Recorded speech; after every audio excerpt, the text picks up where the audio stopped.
My Hero Academia chapter 262. So this is a fantastic chapter. I had a lot of fun with this one, so let's get into it. So we're officially seeing what Krust's quirk is, and it's called Shield. And yeah, he could just manifest shields across his entire body. Pretty much what we expected. I thought that maybe it would be a little, more nuanced than that. Maybe it would tell us exactly like what these little shield things are that he's creating, because it looks like, I don't know, it's some kind of like mineral or element or some kind of material. But I guess Horikoshi just wants to leave it up in the air, and it's just a shield. Krust proving his worth here. He's powerful enough to take on a high-end Nomu by himself.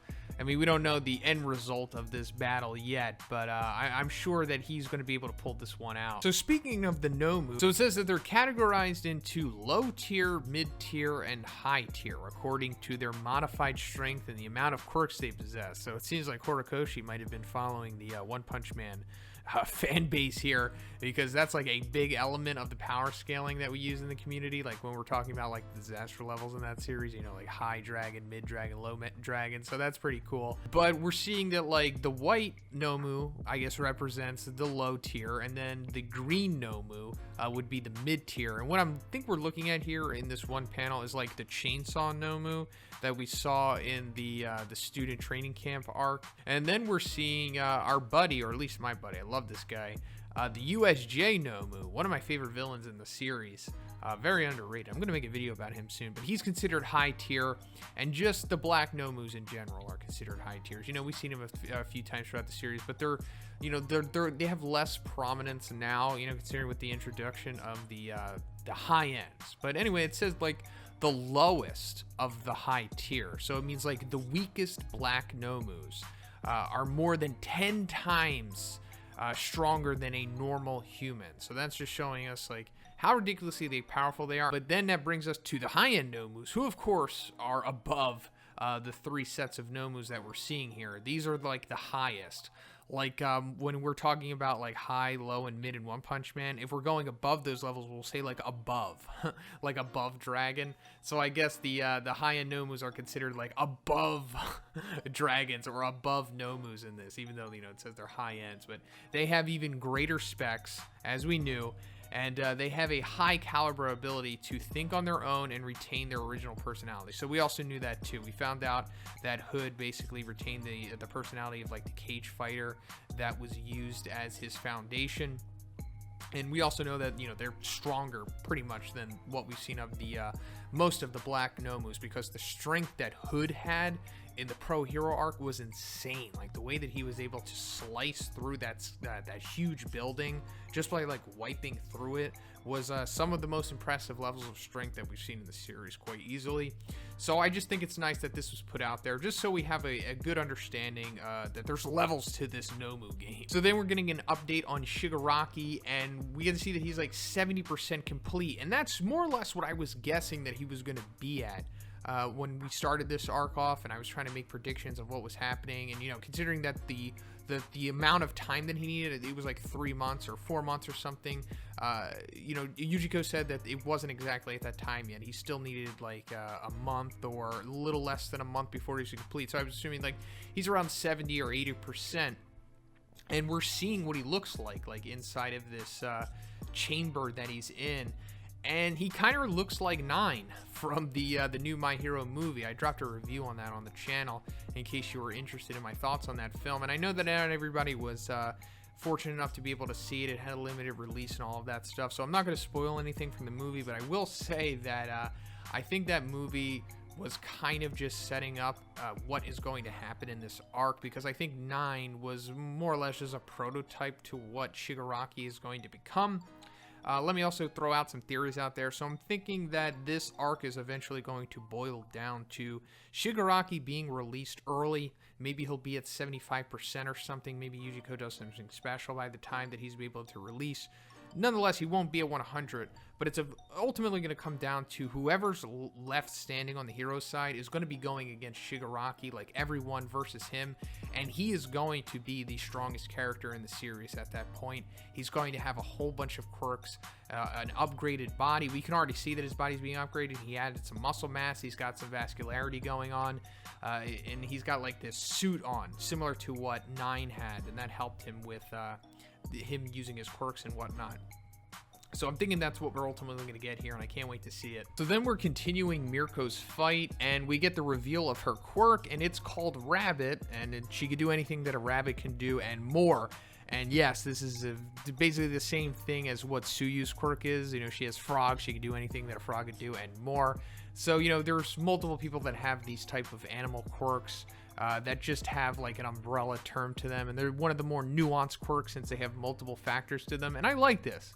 And also, you know, Mirko already proved that she was one of the physically strongest heroes, like when we started to really get to see her in action, like the last 2 chapters, but here she's proving it. I mean, she's number 5, but maybe she can even be higher than that.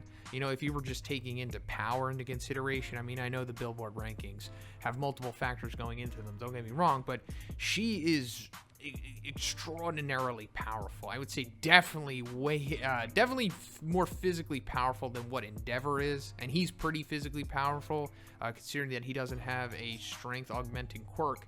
Because the way that she's taking care of these Nomus here, these high-end Nomus, is pretty darn impressive. I did not think that she was going to have this much success against them. We're also getting to see some of the quirks that these high-end Nomus are capable of. So the one that has like the Black S Majin Buu type head, he has like this whip hair type quirk to him. This is actually similar to one of the quirks that one of the characters in the new Heroes Rising movie had, actually. Her name was Slice. She's like the female part of the villains, and she basically does the same thing with her hair. So that's interesting. And then we've got like an elephant high-end Nomu. He's pretty cool too. And then we're getting to see, I guess this is what one of the quirks of what the female Nomu can do.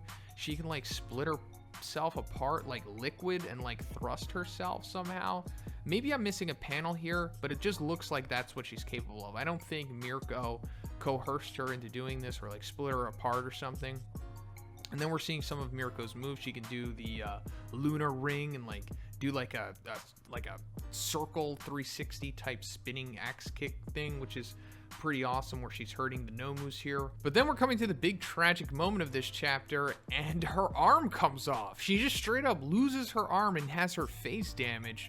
This is courtesy of the Nomu, the high-end Nomu that I was referring to, like Ava 2 in the previous chapter, who I thought was going to be the leader of the high-end Nomus, and maybe that's still true, but considering that he gets taken out in this chapter, I don't think he was wrong with the leader. But pretty cool set of quirks he has here, and he has a different type of fighting style than what we typically see of the high-end Nomus. He's like a mage type class, where he kind of just sits back and attacks you from a distance with like utility quirks and stuff like that. Like the quirk that he's using to Mirko here to take her arm off, it looks like a quirk similar to that of 13's, like where she can create the black hole thing from their fingers, and it seems something similar to that. Or maybe this is like some kind of gravity manipulation. Pretty cool. I wish we got to see more of this.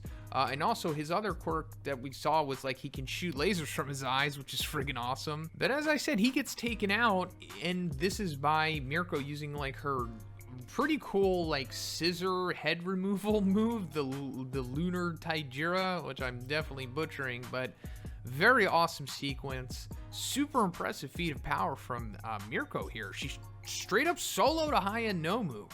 Something that Endeavor could barely do. I mean, he definitely needed assistance from Hawk to take him down.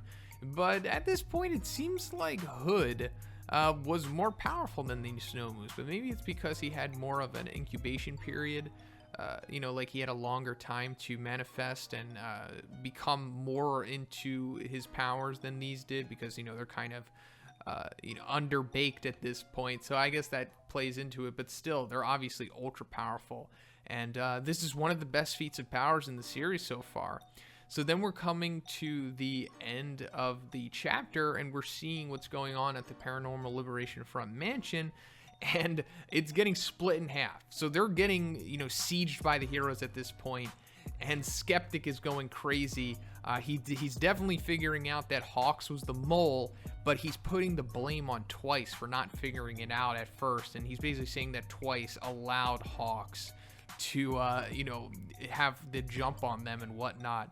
And this might line up with Skeptic, maybe trying to have some kind of beef with Twice, and then this might further push that you know, potential storyline of Twice going to the heroes or something, because we kind of saw that set up earlier with Hawks. But we'll see what happens. That's pretty much it for the review. Let me know what you thought about this one.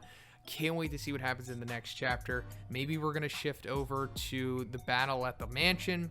Not sure. Let me know what you think about this in the comments, but if you liked it, please give it a like.